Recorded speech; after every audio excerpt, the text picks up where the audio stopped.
दोस्तों आज हम एक बहुत ही जबरदस्त क्राइम थ्रिलर मूवी देखने वाले हैं जिसका नाम है ट्रू।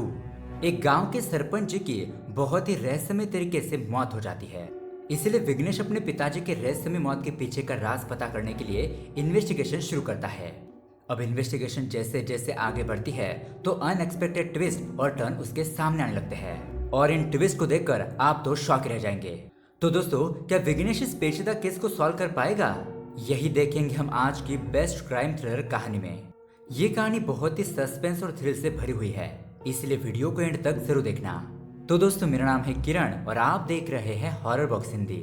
अगर आपको भी ऐसे ही क्राइम थ्रिलर मूवी देखना पसंद है तो हमारे चैनल को सब्सक्राइब जरूर कीजिए, क्योंकि हम आपके लिए ऐसे वीडियोस लाते रहते हैं।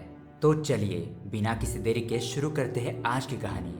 कहानी की शुरुआत में हमें दिखाया जाता है कि गांव के सरपंच मधुसूदन जी की मौत हो जाती है और अब इसीलिए उनकी पत्नी उनके जाने का दुख मना रही होती है। तभी विदेश में पढ़ने के लिए गया हुआ उनका लड़का वापस आ जाता है और यही हमारे कहानी का हीरो है जिसका नाम है विघ्नेश। आते ही विघ्नेश अपनी माँ से पूछता है कि माँ आप मेरे लिए क्यों नहीं रुकी। उसकी माँ कहते हैं कि बेटा तुम्हारे आने तक बहुत ज्यादा देर हो जाती है, टाइम पर अंतिम संस्कार नहीं किया होता तो तुम्हारे पिताजी को मुक्ति नहीं मिलती, इसलिए हमें ही क्रियाक्रम का सारा काम करना पड़ा। विघ्नेश पूछता है कि लेकिन माँ ये सब कुछ कैसे हुआ? तो उसकी माँ बताती है कि तुम्हारे पिताजी बहुत दिनों बाद खेत देखने के लिए गए थे। शाम में अंधेरा होने के बाद वापस आते समय रोड पर एक वायर पड़ा हुआ था। बारिश होने वाली थी और वो उस वायर को साइड में रखने के लिए जा रहे थे। अगर वो वायर पानी में चला जाता तो उसमें करंट आ जाता, जिस वजह से किसी की भी मौत हो सकती थी। इसलिए वो उस वायर को साइड में रखना चाहते थे और जैसे वो वायर को साइड में रखने के लिए गए, लेकिन तभी उनकी शॉक लगने की वजह से वहीं पर डेथ हो गई। और अब इस घटना से ये दोनों ही बहुत ज्यादा दुखी हो जाते हैं। खैर अब उसके अगले सीन में हम देखते हैं कि विघ्नेश अपने एक दोस्त मनी से एक जगह पर मिलने के लिए आता है। मनी विघ्नेश के गले लगता है और उसे कहता है कि सॉरी यार, तेरे आने से पहले ये सब कुछ हो गया। तो जब तक यहाँ पर पहुँचता तब बहुत ज्यादा देर हो जाती है, इसलिए सारे विधि मैंने ही कर लिए। विघ्नेश उसे थैंक यू कहता है और पूछता है कि ये घटना हुई थी वो जगह कहाँ है। मनी उसे बताता है कि वही रामपुर वाले रोड के पास। तो अब ये दोनों ही उस लोकेशन पर पहुंच जाते हैं। मनी उससे पूछता है कि हम लोग यहाँ पर क्यों आए हैं। तो विघ्नेश उसे थोड़ी देर वेट करने के लिए कहता है और वो खुद वहाँ पर इन्वेस्टिगेशन शुरू कर देता है। अब उसके कुछ देर बाद वो कहता है कि मेरे पिताजी को किसी ने जानबूझकर शॉक देकर मारा है। मणि कहता है कि तुम्हारे पिताजी की तो गाँव में बहुत ज्यादा इज्जत थी, तो ऐसा कौन कर सकता है? और वैसे भी तू ये सब कुछ किस आधार पर कह रहा है? क्या तुम्हारे पास कोई सबूत है? अब विघ्नेश उसे एक घड़ी दिखाकर कहता है कि यह है सबूत जिससे मैंने अपने पिताजी को गिफ्ट के तौर पर दी थी। इसकी स्पेशलिटी है कि ये हार्ट बीट के साथ चलती है। जैसे ही दिल की धड़कन रुकती है ये घड़ी भी रुक जाती है। और ये रही मेरे पिताजी की पोस्टमार्टम रिपोर्ट। उनके हिसाब से मेरे पिताजी की मौत 10:30 बजे हुई है, लेकिन ये घड़ी तो ठीक 9:30 बजे बंद हुई है। मतलब कि 1 घंटा पहले उन्हें किसी ने मार दिया था और जिसने भी ये किया है ना, उसने ये घड़ी यहाँ पर फेंक दी। और एक बात, मेरे पिताजी के हाथ में 6 उंगलियां थी, लेकिन जब भी वो जमीन पर हाथ रखते थे उनकी 5 उंगलियां टच होती थी। लेकिन यहाँ पर कीचड़ में किसी ने जानबूझकर उनकी 6 उंगलियों के निशान बना दिए हैं। इसका मतलब तो साफ है कि मेरे पिताजी को यहाँ नहीं बल्कि किसी दूसरी जगह पर मारा गया था और एक्सीडेंट दिखाने के लिए उन्हें यहाँ पर लाकर छोड़ दिया। इसलिए ये एक प्री प्लान मर्डर है। अब ये सब कुछ जानने के बाद ये दोनों वहाँ से जाने लगते हैं। और दोस्तों विघ्नेश ये सब कुछ इसलिए सोच पा रहा था क्योंकि वो इन्वेस्टिगेशन जर्नलिस्ट की पढ़ाई कर रहा था। अब वहाँ से विघ्नेश सीधा अपने घर पर आता है और अपने पिताजी के खूनी को पकड़ने की ठान लेता है। वो अपने कमरे में एक बोर्ड के ऊपर अपने जान पहचान वाले सभी लोगों की फोटोज लगाता है और उनकी सारी इन्फॉर्मेशन इकट्ठा करता है। ये सारी इन्वेस्टिगेशन करते वक्त वो सोचने लगता है कि आखिरकार इसके पीछे कौन हो सकता है, मेरे पिताजी को मारने की आखिर क्या वजह हो सकती है। अब उसके अगले दिन वो गांव में रहने वाले उसके पिताजी के दोस्त और दुश्मनों से जाकर मिलता है। उसे जिन लोगों के ऊपर शक था वो उनके बारे में पूछताछ करता है। वो अपनी तरफ से हर एक एंगल से इन्वेस्टिगेशन करने लगता है ताकि उसे कुछ न कुछ सुराग तो मिल ही जाए। और दोस्तों पुलिस इस केस की इन्वेस्टिगेशन इसलिए नहीं कर रही थी क्योंकि ऐसी कंप्लेंट किसी ने दर्ज नहीं की थी, क्योंकि सबको लग रहा था कि शॉक लगने की वजह से ही सरपंच जी की मौत हुई है और ये एक दुर्घटना थी, इसलिए किसी ने पुलिस में कंप्लेंट नहीं की। अब यहाँ हम विघ्नेश को देखते हैं जो कि दिन रात बस इन्वेस्टिगेशन में ही लगा रहता है। वो अपने गांव के मेन स्पॉट पर चुपके से कैमरा लगाता है ताकि गांव के लोगों के ऊपर नजर रख सके। अब ऐसे ही एक रात विघ्नेश अपने घर की तरफ जा रहा होता है। तभी एक शराबी आदमी विघ्नेश को देखकर कहता है कि अरे ये तो विघ्नेश बाबू है, इससे मुझे सरपंच जी के बारे में पता नहीं होगा।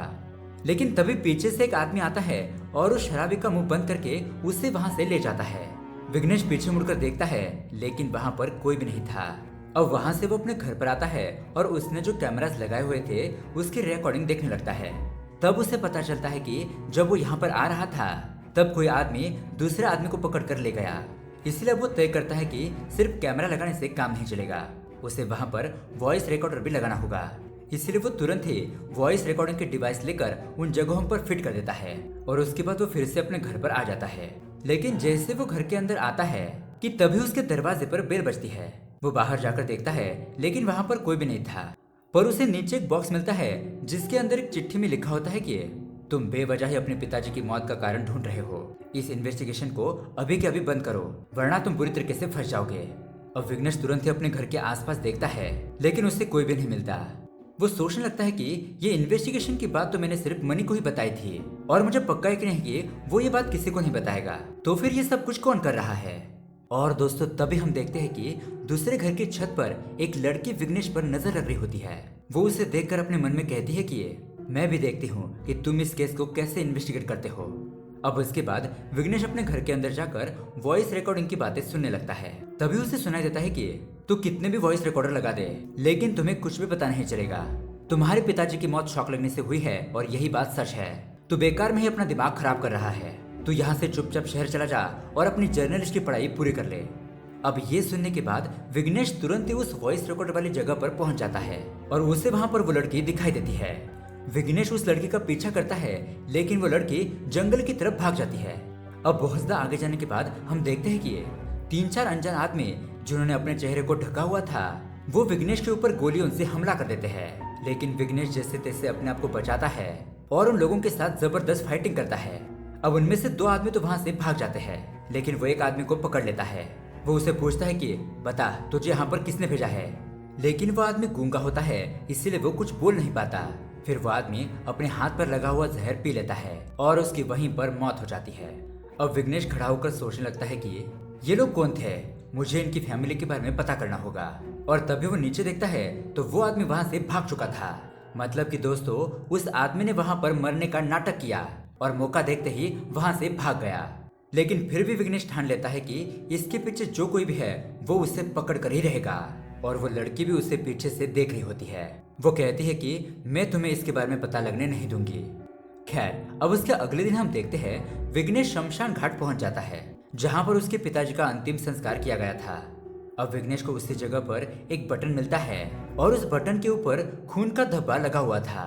तो वो उस बटन को लेकर फॉरेंसिक लैब में काम करने वाले अपने एक दोस्त के पास आता है। वो उसे बताता है कि ये मेरे पिताजी की शर्ट का बटन है, इसका टेस्ट करके बताओ कि इसके ऊपर जो खून लगा है वो मेरे पिताजी का है या फिर किसी दूसरे इंसान का है। अब उसका दोस्त सिद्धार्थ उस ब्लड सैंपल की टेस्टिंग करने लगता है। टेस्टिंग करने के बाद वो विघ्नेश को कॉल करता है और बताता है कि ये तुम्हारे पिताजी का नहीं बल्कि किसी दूसरे इंसान का ब्लड है और ये एक रेयर ब्लड ग्रुप है जो लाखों में किसी एक का ही होता है। अगर ये ब्लड ग्रुप किसी महिला के अंदर हो तो वो बच्चा पैदा नहीं कर सकती। सो अब हमें इस यूनिक ब्लड ग्रुप वाले इंसान को ढूंढना होगा। तो विघ्नेश अपना दिमाग लगाता है और अपने गांव में एक सरकार की तरफ से कैंपेन रन करता है जिसमें गांव के लोगों में बीमारी ना फैले और उनकी सुरक्षा हो जाए। इसलिए वो उनका फ्री में चेकअप करवाता है और वो ये बहाना लगाकर गांव के सभी लोगों का ब्लड सैंपल कलेक्ट कर लेता है। उसके बाद वो अपने दोस्त सिद्धार्थ को कॉल करके बताता है कि मैंने पूरे गांव का ब्लड सैंपल कलेक्ट कर लिया है। सिद्धार्थ उसे कहता है कि ठीक है तुम उसे लैब में भेज दो। अब यह लैब में सभी सैंपल की टेस्टिंग करने के बाद एक महिला का सैंपल उस ब्लड ग्रुप से मैच हो जाता है। अब सिद्धार्थ कॉल करके यही बात विघ्नेश को बताता है और उस महिला का नाम होता है सुजाता। अब ये बात पता चलते ही विघ्नेश तुरंत ही उस महिला को ढूंढने के लिए चला जाता है। उसे घर के पास सुजाता मिल जाती है और वो उसे पकड़कर पूछता है कि बताओ तुम्हारा खून मेरे पिताजी के शर्ट में कैसे आया, सच बता दे वरना तुम्हारी खैर नहीं। तो घबराते हुए सुजाता बताती है कि एक दिन मेरा पति बहुत ज्यादा शराब पीकर घर पर आया और उसने मुझसे कहा कि तुम कभी मां नहीं बन सकती इसलिए चली जाओ यहाँ से। उसने मेरे सर पर वार भी किया था। मैं बहुत ज्यादा घबराई हुई थी और इसी हालत में मैं अपने घर से बाहर निकली। तभी मुझे तुम्हारे पिताजी मिल गए। मैंने उनकी शर्ट पकड़ ली थी और मैंने उनसे मदद भी मांगी थी। तो हो सकता है कि मेरे हाथ पर लगा हुआ खून उनके शर्ट पर लग गया हो। इतने में वहाँ पर कुछ आदमी आ गए और उन्होंने तुम्हारे पिताजी से कहा कि रूपा दीदी गांव छोड़कर जा रही है और ये सुनने के बाद तुम्हारे पिताजी भी वहाँ से चले गए। बस उसके बाद क्या हुआ ये मुझे पता नहीं। अब ये सब कुछ जानने के बाद वो अपने घर पर आ रहा होता है, लेकिन तभी उसे रास्ते में एक आदमी दिखाई देता है और वो आदमी विघ्नेश को देखकर डर के मारे वहां से भागने लगता है। अब जैसे तैसे करके विघ्नेश उसे पकड़ ही लेता है और उससे पूछता है कि बोल, तुमने मेरे पिताजी को मारा है ना? तुमने उन्हें क्यों मारा? सुधाकर कहता है कि मैंने तुम्हारे पिताजी को नहीं मारा। लेकिन विघ्नेश कहता है कि तुमने मेरे पिताजी से 5 लाख रुपए लिए थे और जब उसे देने की बारी आई तो तुम्हारे पास पैसे नहीं थे और इसीलिए तुमने मेरे पिताजी को मार दिया। सुधाकर कहता है कि ऐसा कुछ भी नहीं है। हाँ, मैंने उनसे 5 लाख रुपए उधार पर लिए थे और मैं उसे समय पर वापस कर नहीं पाया, लेकिन इसका मतलब ये तो नहीं कि मैंने उन्हें मारा होगा। हमारे बीच तो उस दिन थोड़ा बहुत झगड़ा हुआ था और कुछ नहीं। मैंने तुम्हारे पिताजी को नहीं मारा है। तो विघ्नेश उससे पूछता है कि तुम्हारा झगड़ा कहाँ पर हुआ था? सुधाकर बताता है कि कोयला फार्म में। तो विघ्नेश सोचता है कि उस फार्म में लगा हुआ सीसीटीवी फुटेज देखने पर उसे पता चल जाएगा कि असल में उसके पिताजी के साथ ये सब कुछ किसने किया है। इसलिए वो सुधाकर को वहां पर बांधकर तुरंत ही कोयला फार्म जाने के लिए निकल पड़ता है। तभी हम देखते हैं कि सुधाकर अपने फोन से किसी को कॉल करता है और कहता है कि विघ्नेश कोयला फार्म की तरफ आ रहा है, उसे कुछ भी पता नहीं चलना चाहिए और अब सब कुछ तुम्हारे हाथ में है। हम देखते हैं कि विघ्नेश कोयला फार्म में पहुंच जाता है। वहां पर वो एक आदमी को पकड़ता है और उससे मार पीट कर पूछता है कि यहाँ का सीसीटीवी फुटेज कहाँ पर है। वो आदमी बताता है कि यहाँ का सीसीटीवी फुटेज खराब हो चुका है, इसलिए हमने कुछ कैमरास लगाए हुए थे, लेकिन यहाँ पर पुलिस रेड मारने के लिए आने वाली थी, इसलिए हमने उस डिवाइस को फार्म के पीछे कहीं फेंक दिया। तो विघ्नेश फार्म के पीछे जाकर उसे ढूंढने लगता है और यहाँ बहुत ज्यादा ढूंढने पर उसे वो हार्ड डिस्क मिल ही जाती है जिसमें कि सारा सब कुछ रिकॉर्ड हो गया था। अब विघ्नेश तुरंत ही वहां से अपने घर पर आता है और उस फुटेज को चेक करने लगता है। और दोस्तों, अब आता है यहाँ पर बहुत बड़ा ट्विस्ट। विघ्नेश देखता है कि उसके पिताजी के किसी के साथ लड़ाई हो रही है और वो आदमी और कोई नहीं बल्कि विघ्नेश ही होता है। जी हाँ दोस्तों, और ये कैसे, ये हमें थोड़ी देर में पता चलेगा। अब उसके अगले दिन हम देखते हैं कि छत के ऊपर जाकर विघ्नेश उसी फुटेज के बारे में सोचने लगता है कि ऐसा कैसे हो सकता है, मैं अपने पिताजी के साथ खुद झगड़ा कैसे कर सकता हूँ और क्या सच में मैंने उन्हें मारा है। ऐसे कई सारे सवाल उसके दिमाग में घूमने लगते हैं। तभी उसकी माँ वहां पर आती है और उसे कहती है कि बेटा, तू ज्यादा टेंशन मत ले, जो हो गया सो हो गया, अब तू यहाँ का सब कुछ छोड़ और अपने पढ़ाई के ऊपर ध्यान दे। विघ्नेश ठीक है ऐसा कहता है और अपने रूम में आकर फिर से उस वीडियो को देखने लगता है। तभी वो गौर करता है कि लड़ाई करते वक्त उसके हाथ में मोबाइल था और उस मोबाइल में एक मैसेज आया हुआ था जिस पर श्रावणी नाम लिखा होता है। इसलिए अब वो अपने मोबाइल की कॉन्टेक्ट लिस्ट में श्रावणी का नाम ढूंढने लगता है, लेकिन उसे अपने कॉन्टेक्ट में श्रावणी नाम का कोई भी नंबर दिखाई नहीं देता। इसलिए वो अपने दोस्त मनी को कॉल करता है और उसे पूछता है कि क्या हमारे सर्कल में श्रावणी नाम की कोई लड़की है क्या? मनी कहता है कि नहीं, इस नाम की कोई लड़की नहीं है। अब उसके बाद विघ्नेश उस मैसेज आए हुए नंबर पर कॉल करता है तो सामने वाला आदमी कहता है कि अरे कितने लोग इस नंबर पर कॉल करेंगे, कुछ समय पहले मैंने ही इस नंबर को लिया है। तो विघ्नेश सोचने लगता है कि आखिरकार ये नंबर मेरे कॉन्टेक्ट लिस्ट में सेव क्यों नहीं है, मैं इस प्रॉब्लम को कैसे सॉल्व कर सकता हूँ। और तभी उसे अपने दोस्त सूर्या की याद आती है। उसका दोस्त सूर्या साइबर सेल में काम करता है। तो विघ्नेश तुरंत ही उसे कॉल करता है और ये नंबर भेजकर कहता है कि इस नंबर की डिटेल्स मुझे भेज दे। ये नंबर अभी दूसरे आदमी के पास है, लेकिन इससे पहले इस नंबर को कौन यूज करता था उसके बारे में मुझे जानना है। सूर्या उसे कहता है कि ठीक है, मैं एक आधे घंटे के बाद तुम्हें सारी डिटेल्स भेजता हूँ। तो अब यहाँ पर सूर्या उस नंबर की सारी डिटेल्स निकाल लेता है और उसे विघ्नेश को सेंड करता है। अब उसके अगले दिन हम देखते हैं कि विघ्नेश एक लड़की का पीछा कर रहा होता है और दोस्तों ये वही लड़की होती है जो हमने पिछली बार देखी थी और इसी लड़की का नाम होता है श्रावणी। वो यहाँ पर अपने फ्रेंड से मिलने के लिए आई होती है और उससे कुछ बातें करने के बाद वो दोनों अपने घर पर जाने लगते हैं। लेकिन तभी यहाँ पर उसकी फ्रेंड की स्कूटी बीच रास्ते में ही खराब हो जाती है। इसलिए वो लड़की श्रावणी को कॉल करके बताती है कि मेरी स्कूटी रास्ते में ही खराब हो गई है, क्या तुम मुझे पिकअप करने के लिए आ सकती है। तो उसके कुछ देर बाद श्रावणी अपनी स्कूटी लेकर वहां पर पहुंचती है, लेकिन उस जगह पर कोई भी नहीं था। तभी अचानक विघ्नेश उसे पकड़ लेता है और वहां से उसे एक जगह पर लेकर आता है और यहाँ पर वो उसे कुर्सी से बांध देता है। दरअसल दोस्तों विघ्नेश ने उसके दोस्त को पेड़ से बांध दिया था। तो अब यहाँ पर विघ्नेश श्रावणी से पूछता है कि बता, तुम्हारा मेरे पिताजी की मौत से क्या संबंध है, बताओ वरना मैं तुम्हें इंजेक्शन लगा दूंगा जिसके बाद तुम हिल भी नहीं पाओगी और मैं तुम्हारे साथ ऐसा काम करूंगा जिसके बारे में तुम सोच भी नहीं सकती। अब श्रावणी पहले तो सच्चाई बताने से मना कर देती है, लेकिन फिर विघ्नेश के बहुत ज्यादा टॉर्चर करने के बाद वह सच्चाई बताने के लिए तैयार हो जाती है। और दोस्तों यहाँ पर आता है एक और बहुत बड़ा ट्विस्ट। श्रावणी कहती है कि मैं तुम्हें इन्वेस्टिगेशन करने के लिए रोक रही हूँ क्योंकि इसके पीछे बहुत बड़ा कारण है। मैं तुम्हारी कोई दुश्मन नहीं बल्कि मैं तुम्हारी गर्लफ्रेंड श्रावणी हूँ। जी हाँ दोस्तों, वो आगे बताती है कि तुम एक इन्वेस्टिगेशन जर्नलिस्ट थे और हम दोनों एक दूसरे से बहुत ज्यादा प्यार करते थे। अब दोस्तों यहाँ पर हमें एक फ्लैशबैक दिखाया जाता है जहाँ पर हम देखते हैं कि विघ्नेश और श्रावणी एक दूसरे से बहुत ज्यादा प्यार करते हैं। अब एक रात को ये दोनों ही ऐसे ही रोमांटिक बातें कर रहे होते हैं और उसके अगले दिन विघ्नेश अपने पिताजी को श्रावणी के बारे में बताता है कि वो उससे प्यार करता है और शादी भी उसी से करना चाहता है। अब उसके पिताजी मधुसूदन इस बात के लिए मान जाते हैं और उसे कहते हैं कि उस लड़की को हमसे मिलवाने के लिए लेकर आओ। विघ्नेश कहता है कि पापा वो लड़की बाहर ही खड़ी है, मैं अभी उसे बुलाता हूँ। और उसकी माँ भी बहुत ज्यादा खुश हो जाती है। दरअसल दोस्तों ये विघ्नेश और उसकी माँ ने ही प्लान बनाया था।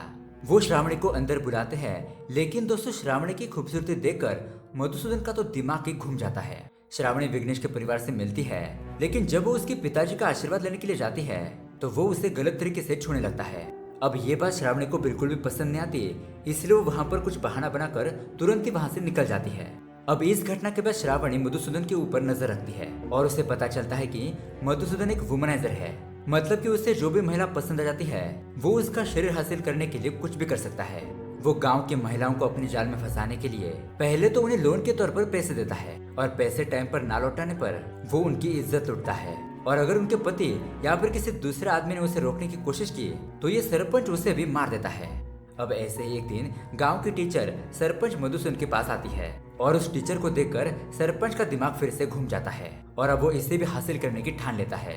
अब स्कूल में एक फंक्शन होता है, इसलिए टीचर यहाँ पर सरपंच को स्कूल के फंक्शन में इनवाइट करने के लिए आई होती है और वो उसे इनविटेशन देकर चली जाती है। अब टीचर को फंसाना इतना आसान नहीं था, इसलिए वो एक प्लान बनाता है। ऐसे एक दिन जब टीचर अपने पति के साथ कहीं पर जा रही होती है तो कुछ लोग उन्हें बेवजह ही तंग करने लगते हैं। टीचर के पति को गुस्सा आता है और वो उन लोगों को मारने लगता है, लेकिन ये लोग भी उसके ऊपर हमला कर देते हैं और यहाँ पर बहुत बड़ा हंगामा हो जाता है। इतने में ही पुलिस वहाँ पर आ जाती है और उस टीचर के पति को उठाकर ले जाती है। कोई भी उस टीचर की मदद नहीं करता, इसलिए वो हेल्प मांगने के लिए सरपंच के पास चली जाती है। वो सरपंच को बताती है कि मेरे पति की कोई भी गलती नहीं थी, लेकिन फिर भी पुलिस उसे उठाकर ले गई। मधुसूदन कहता है कि तुम टेंशन मत लो, मैं तुम्हारे पति को आजाद करवा दूंगा। वो पुलिस स्टेशन कॉल करता है तो पुलिस उसे बताती है कि जमानत के लिए 1 लाख रुपए लगेंगे। अब इतने पैसे टीचर के पास तो नहीं थे, तो इसीलिए मधुसूदन उसे पैसे दे देता है और इस तरह से टीचर का पति जेल से आजाद हो जाता है। लेकिन दोस्तों ये सब कुछ मधुसूदन ने ही जानबूझकर किया था और पुलिस भी उसके साथ मिली हुई थी। अब जेल से छूटने के बाद टीचर का पति मधुसूदन को थैंक यू कहने के लिए आता है, लेकिन मधुसूदन उसे कहता है कि इसकी कोई जरूरत नहीं है, बस तुम तुम्हारी पत्नी को एक रात के लिए मेरे पास भेज दो। और ये बात सुनकर टीचर के पति को बहुत ज्यादा गुस्सा आ जाता है। वो सरपंच के ऊपर हमला करता है, लेकिन ये सारे लोग उसे मिलकर मार डालते हैं और इस घटना को एक एक्सीडेंट के रूप में बदल देते हैं ताकि किसी को पता न चल सके। अब उसके अगले ही रात सरपंच टीचर के पास पहुंच जाता है और उसे अपने पैसे मांगने लगता है। टीचर उसे कहती है कि अभी फिलहाल मेरे पास पैसे नहीं हैं और मेरे पति की मौत होने की वजह से मैं फिलहाल तुम्हारे पैसे लौटा नहीं सकती, मुझे तुम कुछ दिनों की मोहलत और दे दो, मैं तुम्हारे सारे पैसे लौटा दूंगी। अब ये सारी बातें टीचर के बच्चे सुन लेते हैं और वो बहुत ज्यादा घबरा जाते हैं। सरपंच टीचर से कहता है कि अगर तुम पैसे नहीं दे सकती तो तुम्हें मेरी प्यास बुझानी होगी, वरना मैं तुम्हारे बच्चों का बुरा हाल कर दूंगा। अब बच्चों के बारे में सोचकर ना चाहते हुए भी टीचर की इज्जत लूट ली जाती है। ऐसे हैवानों को तो दोस्तों देखते ही गोली मार देनी चाहिए। अब यहाँ पर ये एक ही बार नहीं होता, सरपंच हर रोज आकर उस टीचर को परेशान करने लगता है। तो अब टीचर के बच्चे इस मुसीबत से छुटकारा पाने के लिए कलेक्टर को एक लेटर लिखते हैं और उस लेटर को स्कूल के टीचर को देकर कहते हैं कि इसे हमें कलेक्टर के पास भेजना है, आप हमारी मदद कर दीजिए। तो वो आदमी उनसे हाँ कहता है और ये बच्चे वहाँ से चल जाते हैं। लेकिन वो आदमी सरपंच को कॉल करके बताता है कि ये बच्चे आपके खिलाफ साजिश कर रहे हैं। तो अब सरपंच उन बच्चों को मारने का ऑर्डर दे देता है। तो सरपंच के गुंडे उन बच्चों को पकड़ने लगते हैं, लेकिन ये बच्चे दौड़ते दौड़ते विघ्नेश और श्रावणी के पास पहुंच जाते हैं। अब इन दोनों को देखकर वो गुंडे वहां से तुरंत ही भाग जाते हैं। यहाँ वो बच्चे विघ्नेश और श्रावणी को बताते हैं कि विघ्नेश के पिताजी ने उनकी माँ के साथ बहुत ही गलत किया है और वो रोज हमारी माँ को परेशान कर रहे हैं। इस मुसीबत से छुटकारा पाने के लिए हमने कलेक्टर को लेटर लिखने का चाहा, लेकिन ये बात भी तुम्हारे पिताजी को पता चल गई और अब वो हमारे पीछे पड़ गए हैं, लगता है वो हमें भी मार डालेंगे। अब अपने पिताजी के बारे में ऐसी बातें सुनकर विघ्नेश तो शॉक ही रह जाता है। तब उसे श्रावणी बताती है कि जब मैं तुम्हारे घर पर आई थी तो तुम्हारे पिताजी ने भी मेरे साथ ऐसा ही सलूक किया था, इसलिए मैंने उनके ऊपर नजर रखी और ये सारे सबूत इकट्ठा किए। श्रावणी उसे सबूत के तौर पर वीडियो दिखाती है कि उसके पिताजी कितना घटिया काम कर रहे हैं। अब ये सच्चाई जानने के बाद विघ्नेश को अपने पिताजी के ऊपर बहुत ज्यादा गुस्सा आने लगता है क्योंकि वो अपने पिताजी से बहुत ज्यादा प्यार करता था, लेकिन उसे उनकी असलियत पता नहीं थी। अब इसी टाइम के दौरान विघ्नेश की एक रिश्तेदार जिसका नाम होता है अमीक्षा, वो उनके घर पर कुछ दिन के लिए रहने के लिए आती है। लेकिन अब सरपंच का अमीक्षा के ऊपर दिल आ जाता है और अब वो उसके साथ भी गलत काम करने वाला था। लेकिन ये बात विघ्नेश की माँ को पता चल जाती है, तो विघ्नेश की माँ सुधाकर और श्रावणी मिलकर एक प्लान बनाते हैं कि वो अमीक्षा को कैसे भी करके बचाएंगे। तो प्लान के मुताबिक सुधाकर अमीक्षा को लेकर इस गांव से बाहर जाने लगता है। लेकिन तभी ये खबर सरपंच मधुसूदन को पता चल जाती है। वो अपने आदमियों के साथ उन लोगों का पीछा करने लगता है और अब ये लोग भागते भागते एक पोल्ट्री फार्म में आ जाते हैं। सरपंच उन्हें इस जगह पर फंसा हुआ देखकर हंसने लगता है। लेकिन तभी वहाँ पर उसका बेटा विघ्नेश पहुंच जाता है। वो अपने पिता से रिक्वेस्ट करने लगता है कि वो अमीक्षा को छोड़ दे, वो उनकी बेटी जैसी है और वो उसके साथ गलत कर रहे हैं। लेकिन ये सरपंच तो बिल्कुल भी अंधा हो चुका था। वो कुछ अच्छे बुरे के बारे में सोच नहीं रहा था, उसे तो बस अमीक्षा को हासिल करना था। इसलिए विघ्नेश अपने पिता को रोकने लगता है, वो उनसे फाइटिंग करने लगता है। अब इन दोनों के बीच बहुत ही जबरदस्त हाथापाई होती है और इसी लड़ाई के दौरान विघ्नेश को पास ही में एक खुला वायर दिखाई देता है, तो वो उस वायर को पकड़कर अपने पिताजी को शॉक दे देता है। अब इस शॉक की वजह से उसके पिताजी को बहुत बड़ा झटका लगता है और उनकी वहीं पर मौत हो जाती है।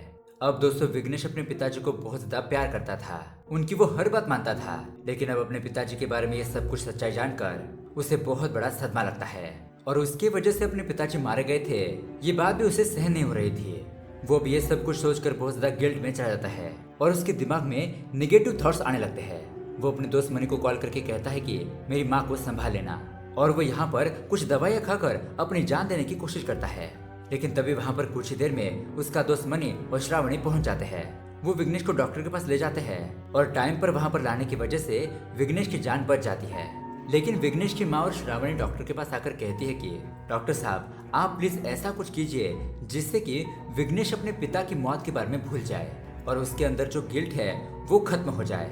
डॉक्टर साहब कहते हैं कि इसके ऊपर एक ही इलाज है और वो ये है कि हमें उसकी पास्ट की मेमोरी डिलीट करनी होगी और ये सब कुछ करना न्यूरोसाइंस की वजह से पॉसिबल है। टेक्नोलॉजी इतनी आगे बढ़ गई है कि ये हम कर सकते हैं। तो उसकी माँ इस ऑपरेशन की परमिशन दे देती है और दोस्तों इस तरह से विघ्नेश ने अपनी याददाश्त खो दी थी। लेकिन तभी डॉक्टर श्रावणी से कहते हैं कि तुमने उसके पिताजी के खिलाफ उसे सबूत दिखाए, इसलिए अगर तुम उसके सामने आओगी तो हो सकता है कि उसे फिर से वही सारी बातें याद आए और वो फिर से अपनी जान देने की कोशिश करेगा। इसलिए दोस्तों श्रावणी ने अपने पैर की कुर्बानी देकर विघ्नेश से दूर रहने का फैसला किया ताकि उसे देखकर उसकी याददाश्त वापस ना सके और वो अपनी जिंदगी में अच्छे तरीके से रह सके। अब दोस्तों वैसा होता भी है। ऑपरेशन के बाद विघ्नेश सब कुछ भूल भी गया था, लेकिन उसके दिमाग में ये सवाल था कि उसकी पिताजी की मौत कैसे हुई और वो यहाँ पर आकर उसी को ढूंढने में लग गया और इसीलिए यहाँ पर गांव के सभी लोग उसे इस केस को इन्वेस्टिगेशन करने से रोक रहे थे। और दोस्तों यहाँ पर सभी गांव वाले श्रावणी और विघ्नेश की माँ के साथ मिले हुए थे। वो भी विघ्नेश को ये सारी बातें याद नहीं दिलाना चाहते थे, इसलिए सरपंच के मरने के बावजूद भी गांव के सभी लोगों ने इन्वेस्टिगेशन करने से मना कर दिया। अब दोस्तों पुलिस को भी ये बात पता चलती है कि सरपंच को शौक लगा ये कोई दुर्घटना नहीं थी, बल्कि उसे तो विघ्नेश ने ही मारा था। इसलिए दोस्तों पुलिस विघ्नेश को अरेस्ट करके ले जाती है। विघ्नेश वहाँ से जाते वक्त अपने परिवार से कहता है कि आप अपना ख्याल रखना, मैं जल्दी लौट कर आऊंगा। और दोस्तों इसी के साथ ये कहानी यहीं पर एंड हो जाती है। तो दोस्तों ये कहानी आपको कैसी लगी हमें कमेंट करके जरूर बताइएगा। साथ ही ऐसे ही अमेजिंग वीडियो देखने के लिए हमारे चैनल को सब्सक्राइब जरूर कीजिए। मिलते हैं अगले वीडियो में। Thanks for watching.